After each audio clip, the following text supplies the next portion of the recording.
Hello बच्चों, कैसे हैं आप लोग। ज्ञान की नगरी काशी से मेट जी का प्रणाम। तो बच्चों, आज हम लोग बायोटेक्नोलॉजी में टूल्स ऑफ बायोटेक्नोलॉजी हम लोग पढ़ रहे थे। तो बायोटेक्नोलॉजी में हम लोग अब अभी तक रेस्ट्रिक्शन एंजाइम को पढ़ा था। अब हम लोग पढ़ने जा रहे हैं क्लोनिंग वेक्टर क्या होता है, क्लोनिंग वेक्टर का क्या यूज़ है और क्लोनिंग वेक्टर कैसे डिसाइड करते हैं। इन सारी चीज़ों को पढ़ने जा रही है। बहुत इंपॉर्टेंट टॉपिक, बहुत कॉन्सेप्चुअल टॉपिक बच्चों, जो हम लोग पढ़ने जा रहे हैं। यही एक्चुअली यहाँ पे बच्चों कन्फ्यूज़न होता है। तो थोड़ा सा ध्यान सीखेंगे, देखेंगे तो आप सीख भी जाएंगे कैसे एक चीज़ें होती है। तो क्लोनिंग वेक्टर का काम, जैसे क्लोनिंग वेक्टर का काम क्या हुआ, जैसे वेक्टर का, एक वेक्टर का मतलब समझते हैं। वेक्टर वो चीज है जो किसी चीज को लेके जाती है, इसको वैक्यूल डीएनए भी बोलते हैं। तो वैक्यूल डीएनए या वेक्टर वो है जो हमारे एलियन डीएनए, जो हमारा जीन ऑफ इंटरेस्ट है, उसको लेके जाने का काम करता है। तो यहाँ पे लिखा गया है, it is a DNA molecule that carry foreign DNA segment and replication into their host cell. Host cell में फॉरेन डीएनए या एलियन डीएनए या जीन ऑफ इंटरेस्ट, इसको लेके जाने का काम करता है कौन? Cloning vector. तो क्लोनिंग वेक्टर में बैक्टीरियल डीएनए में जो प्लाज्मिड होता है, आमतौर पे इस प्लाज्मिड को हम लोग क्लोनिंग वेक्टर की तरह यूज करते हैं। तो प्लाज्मिड को ही क्यों यूज करते हैं, ये भी सोचने वाली बात है, क्योंकि प्लाज्मिड क्या होता है? ऑटो रेप्लिकेटिंग होता है। ठीक है, ये स्मॉल साइज का सर्कुलर डीएनए होता है, इसका एक स्पेसिफिक फिनोटाइपिक कैरेक्टर होता है। तो प्लाज्मिड को ज़्यादातर हम लोग यूज़ कर पाते हैं, क्योंकि प्लाज्मिड की बहुत सारी प्रॉपर्टी होती है। इसके पास रेस्ट्रिक्शन साइट होते हैं, क्लोनिंग साइट होते हैं, ये सारी चीज़ें पाई जाती हैं। तो अभी हम लोग आगे देखेंगे कि क्या क्या प्रॉपर्टी होती है कि हम लोग प्लाज्मिड को एज अ वेक्टर यूज़ करते हैं। जैसे ये बैक्टीरियोफेज वायरस है, तो बैक्टीरियोफेज वायरस में ऊपर देखिए प्रोटीन कोड बनी हुई है जिसको कैप्सिड बोलते हैं, अंदर उसका डीएनए है। तो इस बैक्टीरियोफेज वायरस का भी जो डीएनए है उसको भी एज ए वेक्टर यूज़ करते हैं। तो हम लोग देखते हैं एक एक करके कि वेक्टर क्या है, क्यों यूज़ करते हैं, इसको एक एक करके समझते हैं। आइए सबसे पहले देखते हैं हम लोग। तो प्लाज्मिड क्या प्रॉपर्टी है? ऑटो रेप्लिकेटिंग है, सर्कुलर होता है, एक्स्ट्रा क्रोमोसोमल डीएनए है। जो मेन डीएनए है, देखिए बैक्टीरिया का जो डीएनए है, मेन डीएनए, इसके अलावा एक्स्ट्रा है, तो नाम क्या पड़ा? Extra chromosomal DNA. ये क्या करता है? जनरली 1 से 2 कॉपी पर सेल बनाता है, लेकिन कुछ में 15 से लेके 100 तक ये कॉपी भी बना लेता है। तो जितनी ज़्यादा कॉपी बनाएगा, तो हमारा डीएनए अगर इसके साथ जुड़ा हुआ होगा, उतनी ज़्यादा कॉपी बनेगी, उतनी ज़्यादा कॉपी बनेगी तो हमारे लिए उतना फ़ायदेमंद होगा। हम लोगों ने शुरुआत में ही बात किया था कि बायोटेक्नोलॉजी हम लोग अपने फ़ायदे के लिए यूज़ कर रहे हैं। तो बैक्टीरियोफेज में देखिए, बैक्टीरियोफेज में एक इसमें ये इसकी जो कॉपी नंबर पर सेल होती है बहुत ज़्यादा हाई होती है, 1000 तक होती है। इसीलिए हम इसको भी बहुत ज़्यादा यूज़ करते हैं। मतलब मेरे डीएनए जितना ज़्यादा मल्टीप्लाई हो सके, वही उसी की सबसे पहले ज़रूरत है। तो मेरा डीएनए जितना मल्टीप्लाई होगा हमारे लिए उतना ही अच्छा होगा। तो हमारे लिए बैक्टीरियोफेज, यहाँ पे अगर इन दोनों में कंपेयर करें तो बैक्टीरियोफेज सबसे ज़्यादा अच्छा है। तो यहाँ पे अगर हम लोग बात करें कि क्लोनिंग वेक्टर, जो क्लोनिंग वेक्टर होते हैं, हम क्या करते हैं, इस क्लोनिंग वेक्टर में अपना डीएनए जो होता है, जीन ऑफ इंटरेस्ट, उसको मल्टीप्लाई करते हैं, उसको उसको यहाँ पे ऐड कर देते हैं, और ये क्या करता है, उसी को मल्टीप्लाई करके अपनी कॉपी नंबर को बार बार बढ़ाता रहता है। आगे हम लोग देखते हैं कि यहाँ पे क्लोनिंग वेक्टर के फीचर्स क्या क्या हैं जिसके हम लोग यूज़ करेंगे। तो सबसे पहले अगर फीचर्स की बात करें, तो क्लोनिंग वेक्टर कोई भी हो उसके पास ओआरआई साइट होना चाहिए, ओरिजिन ऑफ रेप्लिकेशन होना चाहिए। अगर जिस प्लाज्मिड में या क्लोनिंग वेक्टर में अगर ओआरआई साइट नहीं होगा, वो हमारे काम का नहीं हुआ। क्यों? क्योंकि अगर हम उसमें अपना डीएनए लगा देंगे तो वो रेप्लिकेट ही नहीं करेगा, क्योंकि रेप्लिकेशन के लिए ओआरआई साइट होना मस्ट है। तो पहली प्रॉपर्टी हो गई। अगर हम दूसरी प्रॉपर्टी की बात करें, सेलेक्टेबल मार्कर होना चाहिए।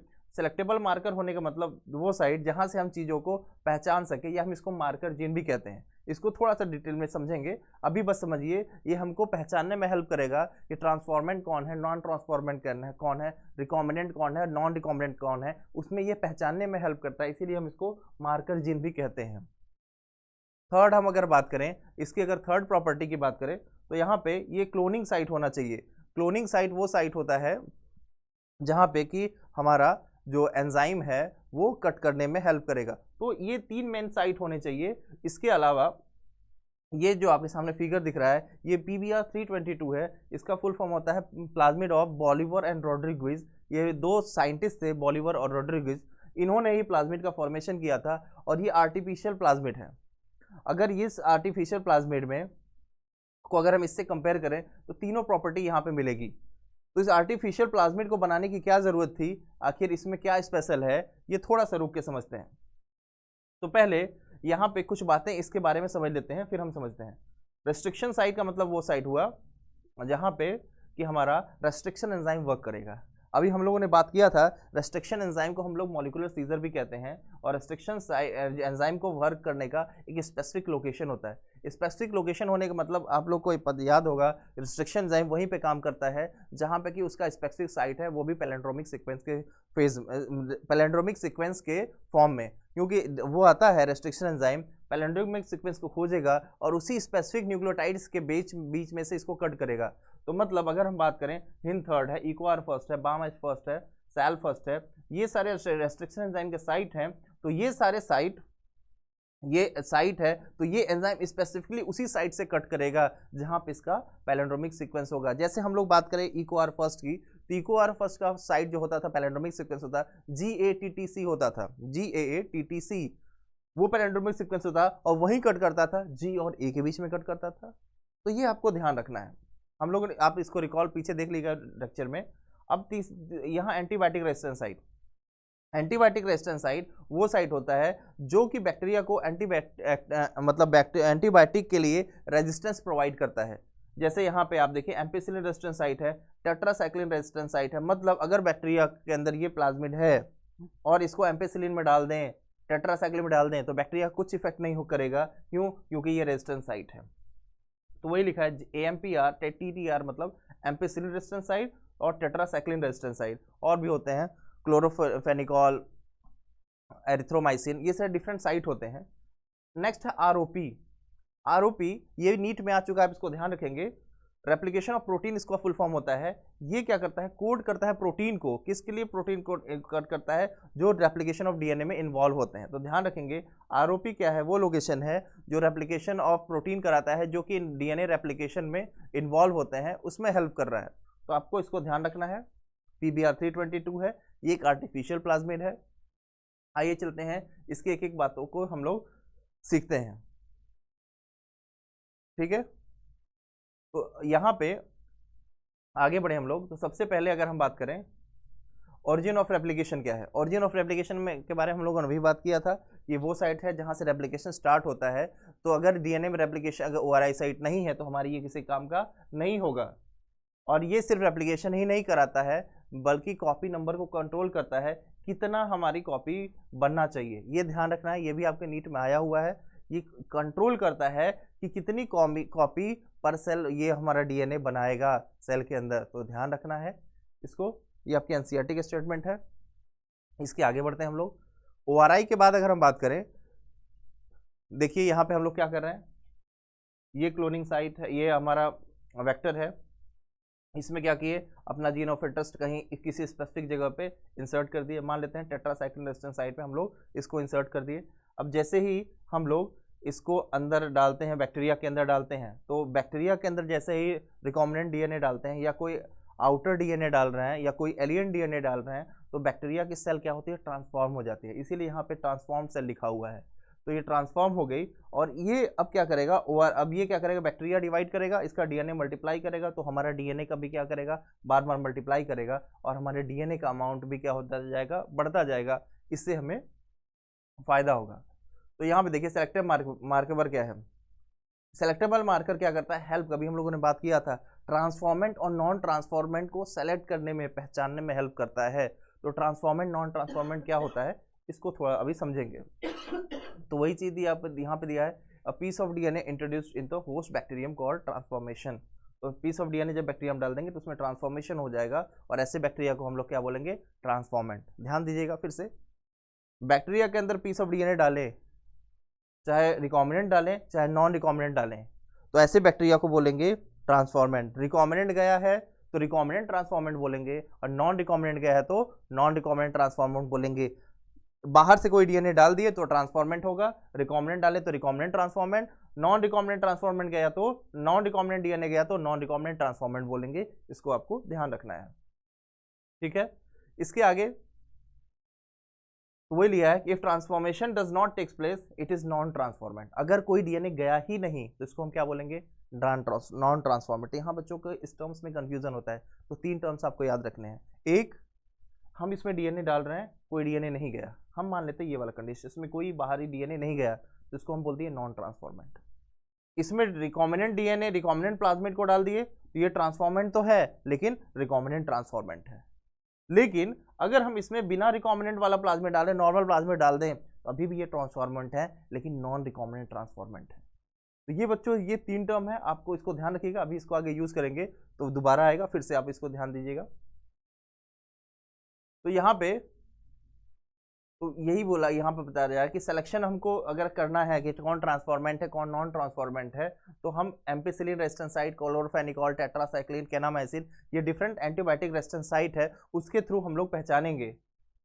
ठीक है, तो अगर ये सारे साइट्स हैं तो ये सारे साइट्स इनको बैक्टीरिया को एंटीबायोटिक के लिए रेजिस्टेंस बनाते हैं। बैक्टीरिया को अगर उस एंटीबायोटिक में डाल दिया जाए, अगर वो एंटीबायोटिक रेजिस्टेंस साइट है, तो बैक्टीरिया कोई फर्क नहीं पड़ने वाला है। ठीक है, तो आगे देखते हैं कैसे इसका हम लोग यूज करने वाले हैं। तो क्लोनिंग साइट थर्ड है। क्लोनिंग साइट वो साइट है जहां पे कि हम क्या करते हैं कि रेस्ट्रिक्शन एंजाइम रिकॉग्नाइज करता है और वहीं से कट करता है, और वहीं पे हम अपना क्या करते हैं, और अपना जो जीन ऑफ इंटरेस्ट है, या एलियन डीएनए है या फॉरेन डीएनए है, उसको ऐड करते हैं। तो क्लोनिंग साइट कौन सा साइट है? वो साइट है जहां पे कि रेस्ट्रिक्शन एंजाइम वर्क करता है और वहां पे हमारा डीएनए जाके वहीं पे जोड़ते हैं, इसी को बोलते हैं, इसीलिए इसका दूसरा नाम होता है रिकॉग्निशन साइट, क्लोनिंग साइट या रिकॉग्निशन साइट। तो ध्यान रखेंगे इसको। अब जैसे फॉर एग्जांपल हम लोग बात किए थे इक्वार फर्स्ट है, तो इक्वार फर्स्ट यहाँ पे है, तो यहाँ पे पक्का GAATTC पैलेंड्रोमिक साइट होगा, और इस पैलेंड्रोमिक साइट होगा तो यहाँ पे इक्वार फर्स्ट कट करेगा और यहीं पे अपना डीएनए हम लोग जोड़ सकते हैं। तो आप एक बहुत इंपॉर्टेंट लाइन है, बहुत अच्छी लाइन है, यहाँ बच्चे बड़े कंफ्यूज होते हैं, लिखा है more than one recognition site to generate several fragment it complicate the gene cloning. तो पहले इसके एक छोटी सी बात को समझ लीजिएगा, एक प्लाज्मिड या एक डीएनए में एक से ज्यादा रिकॉग्निशन साइट या क्लोनिंग साइट होने चाहिए। फिर से ध्यान सुनिएगा, एक प्लाज्मिड में एक से ज्यादा रिकॉग्निशन साइट या रेस्ट्रिक्शन साइट होने चाहिए, लेकिन डिफरेंट एंजाइम के लिए, एक एंजाइम के लिए एक ही होने चाहिए। फिर से देखिए, यहाँ पे ये प्लाज्मिड जो है, यहाँ प्लाज्मिड में डिफरेंट क्लोनिंग साइट, जहां जहां Hind third, Cla first, EcoR first, PVU first, PST first, ये सारे जितने लिखे गए हैं, ये सारे डिफरेंट क्लोनिंग साइट या रेस्ट्रिक्शन साइट है, लेकिन किसके लिए? अलग एक एंजाइम के लिए। एक एंजाइम आपको दो बार नहीं लिखा हुआ मिलेगा, तो ये अच्छा है। लेकिन अगर मान लीजिए कि सब एक ही एंजाइम के लिए डिफरेंट साइट होते, यहाँ भी इक्वार फर्स्ट, यहाँ भी इक्वार फर्स्ट, यहाँ भी इक्वार फर्स्ट, अगर एक एंजाइम के लिए मोर देन वन रेस्ट्रिक्शन साइट एक प्लाज्मिड में हो जाए, तो वो हमारे प्रोसेस को कॉम्प्लिकेट कर देगा। कैसे? मान लीजिए इक्वार फर्स्ट हम जैसे डालें, जैसे इक्वार फर्स्ट डालेंगे तो इक्वार फर्स्ट का ये भी साइट है, इक्वार फर्स्ट का ये भी साइट है, ये भी साइट है, तो डिफरेंट साइट जहां जहां इक्वार फर्स्ट का होगा वहां से डीएनए कट हो जाएगा, और इस डीएनए के डिफरेंट फ्रेगमेंट हो जाएंगे, और डिफरेंट फ्रेगमेंट हो जाएगा तो हमारा प्रोसेस ही कॉम्प्लिकेटेड हो जाएगा। फिर से सबको जोड़िए, फिर अपना डीएनए जोड़िए, फिर उसके बाद हम अपना आगे प्रोसेस करेंगे। तो इसीलिए बताया जा रहा है कि more than one recognition site generate several fragments, it complicates the gene cloning. तो अच्छा क्या होगा, more than one site cloning recognition site या cloning site should be present, but for different restriction enzyme, only one restriction site is present for one restriction enzyme. इसको आपको ध्यान रखना है, ये बहुत इंपॉर्टेंट। और यहाँ बच्चे एनसीईआरटी में ही आपके दिया हुआ है, तो बच्चे पढ़ते हैं तो अक्सर यहाँ पे कंफ्यूजन क्रिएट होता है उनको, तो इसको आप ध्यान रखेंगे। आगे इसके बढ़ते हैं।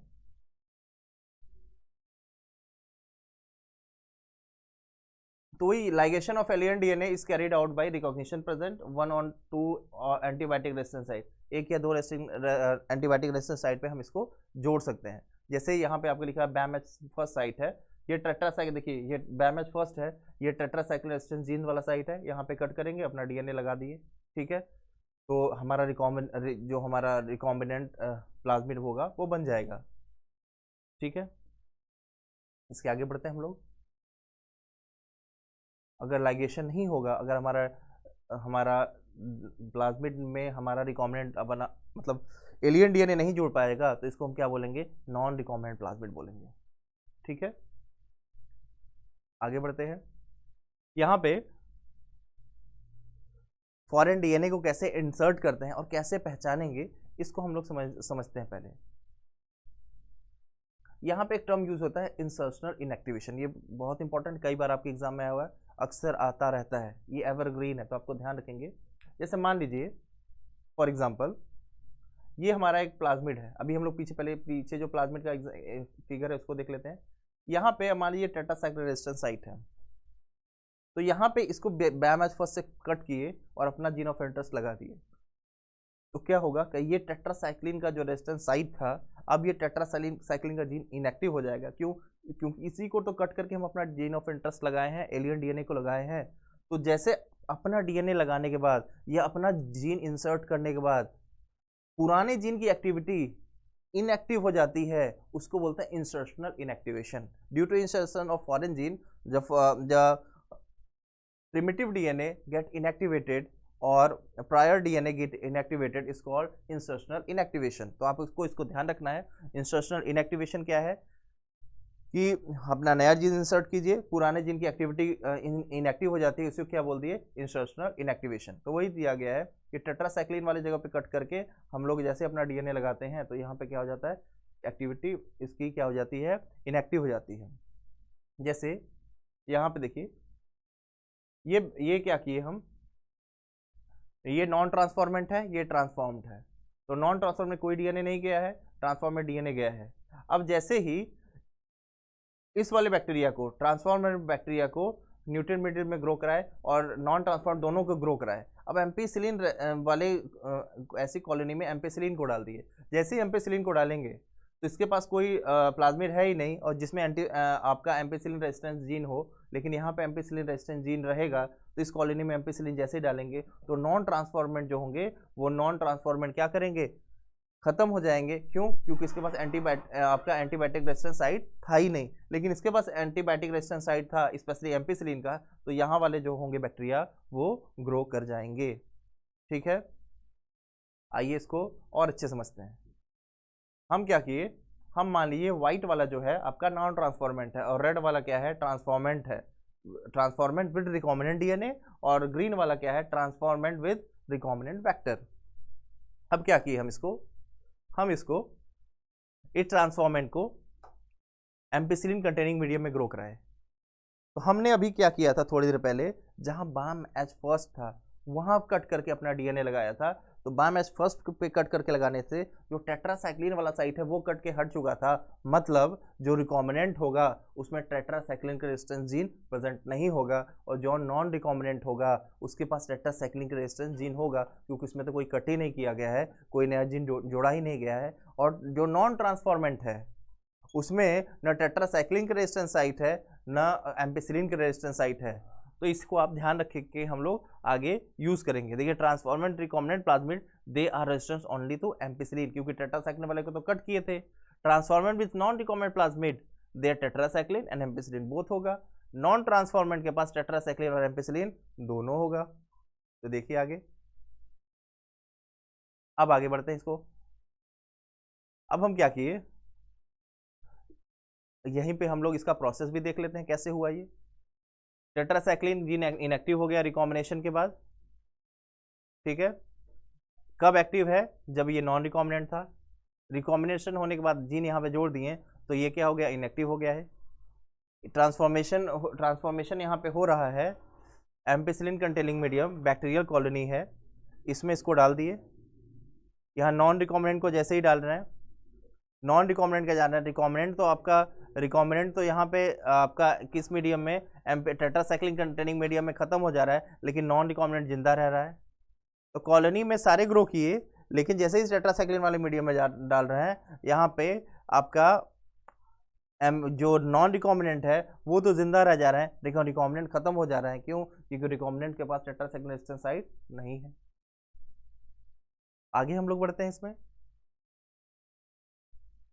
वही यहाँ पे लिखा गया है, देख लीजिए ध्यान से, इसको नोट भी कर लीजिएगा। तो यहाँ पे वन एंटीबायोटिक रेजिस्टेंस जीन होगा, वो ट्रांसफॉर्मेंट और नॉन ट्रांसफॉर्मेंट दोनों को रिकॉग्निशन में हेल्प करेगा। ठीक है, तो हमको पता चल गया, अगर हम इसको में पहचानना हो तो हमें ये पता चल गया कि जो खत्म हो जा रहा है वो रिकॉम्बिनेंट है, जो जिंदा है वो नॉन रिकॉम्बिनेंट है। इसके भी अब सिलेक्शन का अपना एक तरीका होगा। अब क्या करेंगे, वही प्रोसेस देखिए। यहाँ पे क्रोमोजेनिक सब्सटेंस यूज करते हैं। अब दूसरा एक वो था कॉम्प्लिकेटेड तरीका, अब इसको सिंपल तरीके समझते हैं। सिंपल तरीका ये है कि हम क्या करेंगे, सेलेक्टेबल मार्कर यूज़ करेंगे। सेलेक्टेबल मार्कर में हम लोग यूज़ करते हैं बीटा ग्लैक्टोसाइडेज, जो कि इसमें एक लैग जेड जीन का मतलब लैग जेड वाला जीन इंसर्ट करते हैं। लैग जेड जो जीन होता है, यहाँ पे एक सब्सटेंस होता है, लैग जेड वाला जीन है, तो लैग जेड वाला जीन क्रोमोजेनिक सब्सटेंस है। क्रोमोजेनिक सब्सटेंस मतलब वो सब्सटेंस जो कलर प्रोवाइड करेगा। लैग जेड रहता है तो ब्लू कलर आता है, लैग जेड नहीं होता तो ब्लू कलर नहीं आता है। तो यहाँ पे लैग जेड वाला जीन है तो ब्लू कलर आएगा, और लैग जेड वाला जीन नहीं रहेगा तो हमारा ब्लू कलर नहीं आएगा। तो ये देखिए नॉर्मल प्लाज्मिड है, यहाँ लैग जेड वाला जीन है, इसमें कोई डीएनए इंसर्ट नहीं हुआ, तो यहाँ पे क्या होगा, ब्लू कलर की कॉलोनी आएगी। लेकिन जैसे इसको कट करके अपना कोई जीन ऑफ इंटरेस्ट या फॉरेन डीएनए लगा देते हैं, तो यहाँ पे आपका ब्लू कलर आने लगता है, ब्लू कलर आना खत्म हो जाता है, व्हाइट कलर आने लगता है। तो हमको ये पता चल जाता है कि ये वाला आपका रिकॉम्बिनेंट है, मतलब लैग जेड है तो ब्लू कलर है, लैग जेड नहीं तो ब्लू कलर नहीं। और लैग जेड कब नहीं होगा, जब लैग जेड वाले साइट पे हम क्या करेंगे, अपना डीएनए लगा देंगे। तो जैसे बैक्टीरिया कॉलोनी ग्रो कराएंगे, अगर हमको व्हाइट कलर की कॉलोनी मिलती है तो हमारा रिकॉम्बिनेंट डीएनए वाली कॉलोनी होगी, अगर ब्लू कलर वाली कॉलोनी होगा तो हमारा कैसा होगा, आपका नॉन रिकॉम्बिनेंट वाली कॉलोनी होगी। ये सिंपल तरीका होता है अपन कैसे कि हम पहचान सके कि कौन रिकॉम्बिनेंट है कौन नॉन रिकॉम्बिनेंट है। वहां पे तो बहुत सारे स्टेप लगते हैं, ठीक है। तो वही है, तो recombinant DNA inserted into coding sequence. यहाँ पे एंजाइम क्या है, बीटा ग्लैक्टोसाइडेज। और ये एंजाइम क्या होता है, इनएक्टिव हो जाता है, किसे इसी को बोलते हैं इंसर्शनल इनएक्टिवेशन। कब, जब हम कोई अपना रिकॉम्बिनेंट डीएनए यहाँ पे जोड़ देते हैं, ठीक है। देखिए ये कॉलोनीज है, इसमें ब्लू कलर की कॉलोनी बन रही है और वाइट कलर की कॉलोनी बन रही है, और इससे हमारा काम हो जा रहा है। काम होने के मतलब पहचान ले रहे हैं, ठीक है। यहाँ पे देखिए वेक्टर फॉर प्लांट और में कैसे हम लोग वेक्टर को ट्रांसफर करेंगे, यूज करेंगे, इसको भी हम लोग आगे देखेंगे। लेकिन इसको हम लोग बच्चों नेक्स्ट क्लास में देखेंगे। पहले यहाँ तक आप लोग रिवाइज कीजिए, इसको हम लोग प्लांट में कैसे यूज करेंगे आप लोग को नेक्स्ट लेक्चर में बात करेंगे, ठीक है बच्चों। Thank you.